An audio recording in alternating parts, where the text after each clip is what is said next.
നമുക്ക് ഈസി ആയിട്ടൊരു French nail ചെയ്ത് നോക്കാം. ഈസി ആയിട്ട് പറഞ്ഞാൽ ഭയങ്കര ഈസി ആയിട്ട്.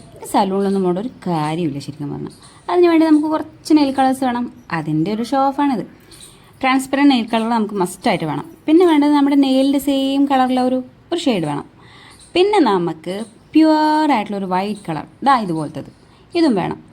ഈ 4 കളർ കൊണ്ട് നമ്മളിന്ന് നമ്മുടെ നഖത്തിലൊരു താജ്മഹൽ പണിയാൻ പോവാണ് ഗൈസ്. അതിന് വേണ്ടിയിട്ട് ആദ്യം ബേസ് കോട്ടായിട്ട് നമുക്ക് ആ നെയിലിൻ്റെ സെയിം കളർ വരുന്ന ആ ഒരു ഷെയ്ഡില്ലേ, അതൊന്ന് നെയിലിലേക്ക് നല്ല വൃത്തിയായിട്ട് അപ്ലൈ ചെയ്യാം. ഒറ്റ കോട്ട് മതി. അത് നല്ല വൃത്തിയായിട്ട് ചെയ്യണം എന്ന് മാത്രമേ ഉള്ളൂ. സെക്കൻഡ് കോട്ടിന് വേണ്ടിയിട്ടുള്ള ചാൻസ് നമ്മൾ ഉണ്ടാക്കാൻ പാടില്ല. അത് നമ്മൾ എല്ലാ വിരലിലോട്ടും ഒന്ന് നമ്മൾ ഇട്ട് കൊടുക്കാം. എല്ലാ വിരലിലോട്ടും എന്ന് പറഞ്ഞാൽ അത് നമ്മുടെ ഐഡിയ പോലെ ഇരിക്കും കേട്ടോ. ഞാനിവിടെ ഒരു നെയിലിന് വേറെ കളറൊന്നും അപ്ലൈ ചെയ്യുന്നില്ല. അതൊന്ന് വെറൈറ്റി ആയിട്ട് ചെയ്യാമെന്ന് വിചാരിച്ചു.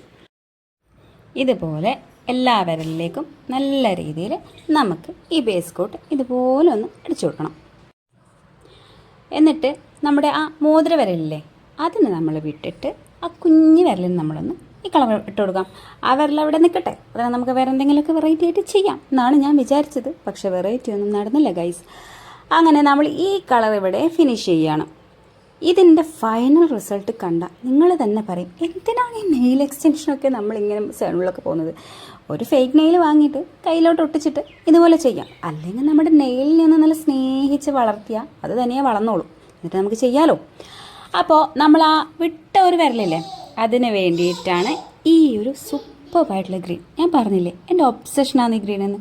എനിക്ക് ഈ ഗ്രീൻ എന്ന് പറഞ്ഞാൽ ഭയങ്കര ഇഷ്ടമാണ്.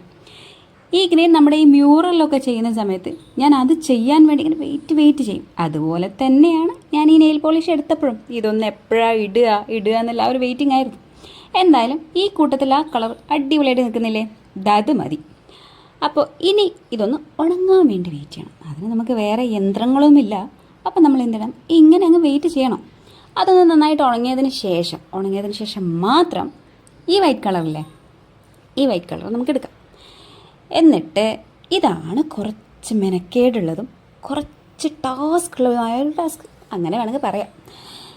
ഇത് നമ്മൾ കൊടുക്കുന്ന സമയത്ത് നന്നായി ശ്രദ്ധിക്കണം ഗൈസ്, അല്ലെങ്കിൽ ഇതുപോലെ പണി കിട്ടും. ആദ്യം ഞാൻ ചെയ്തത് ചെറുതായിട്ടൊന്ന് പാളിപ്പോയെങ്കിലും പിന്നീട് ഞാൻ അതങ്ങനെ ഇങ്ങനെയൊക്കെ ആക്കിയിട്ടൊന്ന് ഒപ്പിച്ചു. രണ്ടാമത് ചെയ്തതാണ് പെർഫെക്റ്റ് ആയിട്ട് വന്നത്. ഇതുപോലെ നിങ്ങൾ ചെയ്യുമ്പോൾ ചെയ്താൽ മതി. അതായത് അതിൻ്റെ ചെറിയൊരു തുമ്പ് കൊണ്ട് ആറ്റത്ത് നീ അറ്റത്തേക്ക് ഒരു ചെറിയ ലൈൻ ഇടുക. എന്നിട്ട് ആ ലൈൻ ഒന്ന് താഴേക്ക് ഒന്ന് വലിച്ചു കൊടുത്താൽ അവിടെ ഫില്ലായി. പിന്നെ എന്തൊക്കെയോ ടെക്നിക്കും എന്തൊക്കെയോ കാര്യങ്ങളൊക്കെ ഇതിനുണ്ട്. നമ്മുടെ കയ്യിൽ അതൊന്നും ഇല്ലല്ലോ. അപ്പം നമ്മളെ കയ്യിലുള്ളതുപോലെ നമ്മുടെ കഴിവനുസരിച്ചങ്ങ് ചെയ്യും. പിന്നെ ഈ പ്ലാസ്റ്റിക്കിൻ്റെ കവറൊക്കെ ബബിളാക്കിയിട്ട് അതിലൊക്കെ വെച്ച് ചെയ്യുന്ന ടാസ്കും ഒക്കെ ഉണ്ട്. ഇനി അതൊന്നും സക്സസ് ആയില്ലെങ്കിലോ നമ്മുടെ കൈ വൃത്തിയേടാവില്ലേ? അപ്പോൾ നമുക്ക് വിശ്വാസയോഗ്യമായ രീതിയിൽ ഇതുപോലെ അങ്ങ് ചെയ്താൽ പോരെ.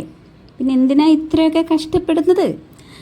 അപ്പോൾ ഇതൊന്ന് ഫിനിഷ് ചെയ്ത് കഴിഞ്ഞാൽ അപ്പം തന്നെ ആ ഒരു ഭംഗി നമുക്ക് കാണാനുണ്ട് ഗൈസ്. ഒരു നല്ല ക്ലാസ് നെയിലായില്ലേ ഇപ്പോൾ. ഇനി ഇതുപോലെ ഈ 4 വിരലും നമ്മൾ ചെയ്യണം. 5-ാമത്തെ വിരൽ ചെയ്യണ്ട കേട്ടോ. Okay done.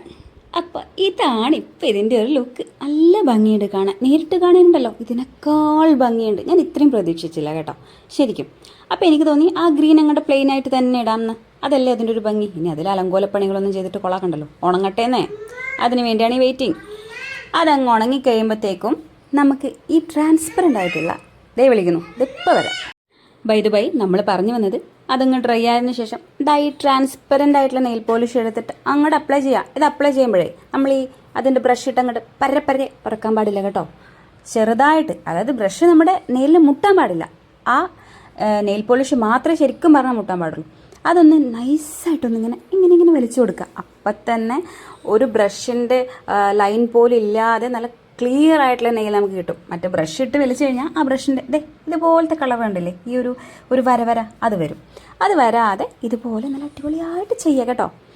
അപ്പം തന്നെ കണ്ടില്ലേ ആ ഒരു ഷൈനിങ്ങും കാര്യമൊക്കെ.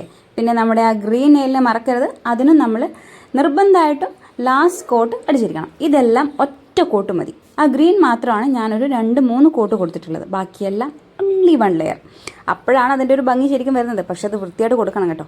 ഇതാണ് ഗൈസ് ഫൈനൽ റിസൾട്ട്. ഇനി ഇതൊക്കെ കഴിഞ്ഞിട്ടൊരു പാർട്ടി ഷോ ഉണ്ട്. അതിന് മുന്നേ നന്നായിട്ട് ഇത് ട്രൈ ചെയ്യുക.